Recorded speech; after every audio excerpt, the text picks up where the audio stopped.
Hello दोस्तों स्वागत है आपका एक बार फिर से आपके अपने YouTube channel civil engineering with Pawan. तो दोस्तों आज की इस वीडियो में जैसे मैंने पहले बताया हम बात करेंगे top 10 civil engineering interview question and answers की।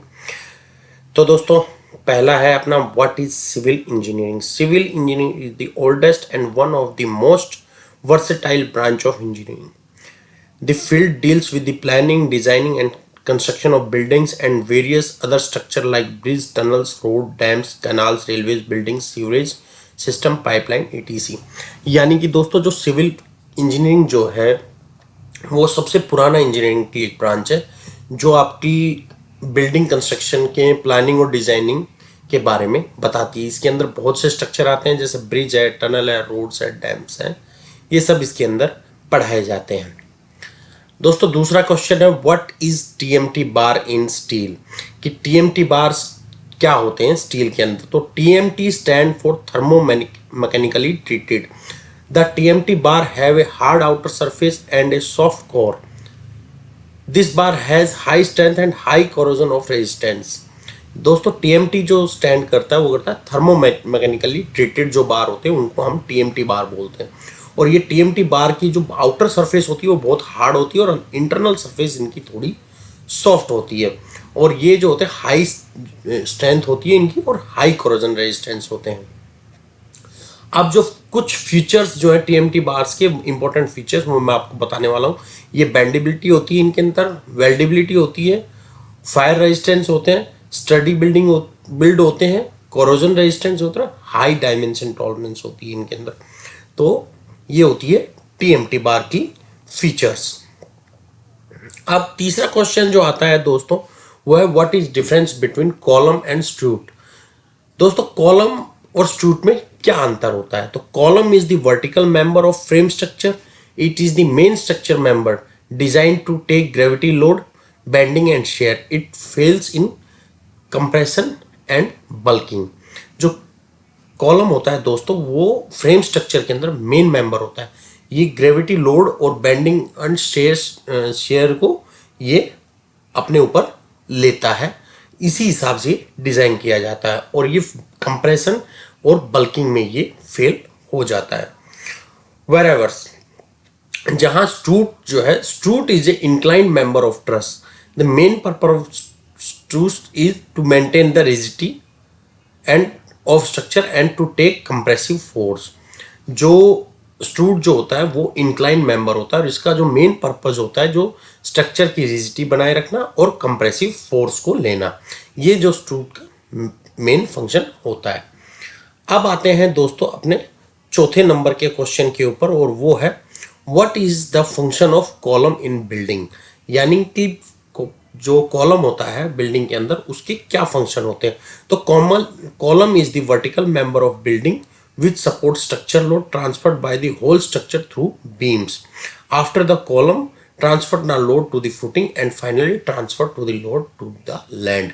यानी जो कॉलम होता है वो बीम के थ्रू सारी बिल्डिंग का लोड लेता है और उसको फुटिंग के थ्रू जमीन के अंदर भेज देता है। यानी कॉलम जो होता है बिल्डिंग के अंदर वो काम आता है लोड ट्रांसफर के लिए। अब आते हैं दोस्तों पांचवें नंबर के अपने क्वेश्चन के ऊपर जो है what is clear cover and what are the least cover provide for different RCC member. दोस्तों क्लियर कवर क्या होता है और कम से कम डिफरेंट अलग अलग आरसी मेंबर्स के लिए कितनी कितनी कवर दिया जाता है। तो clear cover is the distance from the outer surface of the concrete member to the outer surface of the steel. यानी स्टील के बाहरी फेस से कंक्रीट मेंबर के आउटर फेस तक का जो डिस्टेंस होता है उसको बोलते हैं क्लियर कवर। तो the main footing the minimum clear cover for RCC structure. अलग अलग तरह के आरसीसी स्ट्रक्चर्स के लिए मिनिमम कवर कितना होता है। पहला है फुटिंग जिसका होता है 50 mm, दूसरा है कॉलम जिसका 40 mm, स्लैब के अंदर हम 20 mm का लेते हैं, बीम के अंदर 25 mm का, वॉल में 20 to 25 mm का लेते हैं, स्टेयरकेस में 15 mm का हम लोग कवर लेते हैं। अब आते हैं दोस्तों अपने छठे नंबर के क्वेश्चन के ऊपर जो है what do you mean by honeycomb in concrete और what are the causes of honeycombing. यानी आप हनीकॉम इन कंक्रीट से क्या समझते हैं कि कंक्रीट के अंदर हनीकॉमिंग क्या होती है और इसके मेन कॉजेज क्या क्या होते हैं हनीकॉमिंग के। दोस्तों honeycombing refer to the voids in concrete caused by the mortar not filling the space between the coarse aggregate in particles। यानी हनीकॉमिंग क्या होती है दोस्तों, जब जो एग्रीगेट होता है ना, जो कोर्स एग्रीगेट होता है उनके बीच में जगह रह जाती है और वहां पे मोटार फिल नहीं हो पाता, तो वो जो जगह जो बचती है उसको बोलते हैं हनीकॉमिंग। और इसके मेन कॉज क्या क्या होते हैं? Main cause of honeycombing are improve vibration during concrete, मतलब कंक्रीट के दौरान जो वाइब्रेट चलता है वो उसको ढंग से चला नहीं चलता है, तो उससे भी हनीकॉमिंग आ सकती है। Less cover to the reinforcement bar, अगर रेनफोर्समेंट बार में कवर कम है तो भी आ सकती है। Use of stiff mix concrete mix, यानी कंक्रीट मिक्स जो है वो भी प्रॉपर नहीं है तो भी हनीकॉमिंग आ सकती है।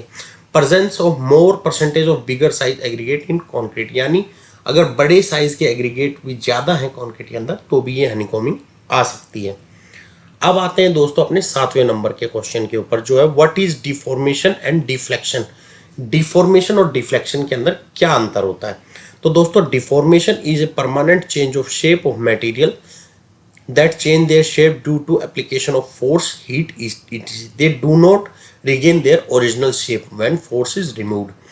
दोस्तों deformation is a permanent change of shape, यानी एक परमानेंट चेंज होता है शेप के अंदर। जब किसी भी शेप पे हम कोई भी फोर्स अप्लाई करते हैं और जो वो शेप गेन करती है, किसी भी चीज़ पे हम फोर्स अप्लाई करते हैं, गर्म करते हैं, तो जो वो शेप गेन कर लेती है वो होती है डिफॉर्मेशन। वो परमानेंट शेप होती है उसकी, और जब हम उस पे से फोर्स हटा लेंगे या उसको ठंडा करेंगे तो वो अपनी ओरिजिनल शेप में नहीं आती, वो उसी शेप में रहती है जिस शेप में वो फोर्स देते हैं तब बनती है, तो उसको बोलते हैं डिफॉर्मेशन। अब डिफ्लेक्शन क्या होता है? Deflection is a temporary change of material and material which is deflect with the return to its original shape when the force causing it move.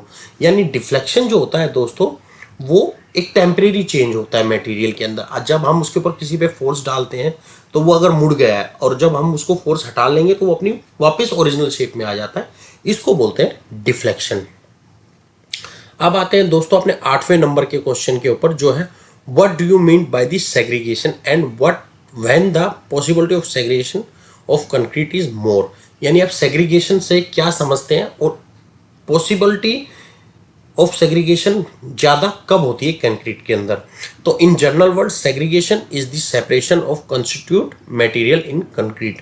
यानी अगर आम तौर पे बात करें तो जो मटेरियल होता है कंक्रीट के अंदर, जैसे कोरस एग्रीगेट है, सैंड है, सीमेंट है, मतलब ये सारा मटेरियल जो होता है जब अलग अलग होने लग जाता है उसको बोलते हैं सेग्रीगेशन। और इसका मेन कॉज क्या होता है इसको होने का? This is cause due to excessive vibration और इम्प्रूव वाटर सीमेंट रेशियो। तो यानी इम्प्रूवर वाटर सीमेंट रेशियो, यानी कम, मतलब वाटर सीमेंट रेशियो ठीक हो नहीं हो और हम ज़्यादा वाइब्रेशन कर देते हैं तब ये सेग्रीगेशन होता है। अब आते हैं अपने दोस्तों 9वें नंबर के क्वेश्चन के ऊपर, जो है what are the method of curing and how many days curing should be done. तो दोस्तों क्यूरिंग के क्या क्या मेथड होते हैं और कितने दिन तक क्यूरिंग हमें करनी चाहिए?